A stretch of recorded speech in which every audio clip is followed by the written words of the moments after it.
is transparency and auditability. Anytime you can hit explain and figure out what math goes into a single calculation, or any calculation for that matter, is incredibly important. I mentioned it earlier that oftentimes when you're in front of a board, somebody might say, how did you arrive at that number? Or I don't believe you're calculating that correctly. Right then and there, you can pull up the explain feature and show that, in fact, you are using the correct math.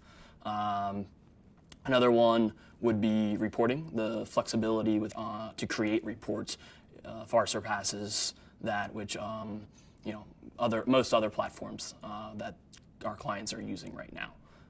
Build a single report and create different views into that same report very easily, and you can change it pretty quickly, is very valuable for our clients. The third is probably object orientation. So this is one where when you're initially getting started, you don't necessarily appreciate. It really comes in handy in the model maintenance and the ongoing maintenance of a model. The fact that you can create one object to store all of the math and then use that template as many times as you need is a huge time saver down the road, because as soon as somebody decides to change their logic, if you're using that 50, 60, 100 times, in any other platform, you have to go make 50, 60, 100 changes.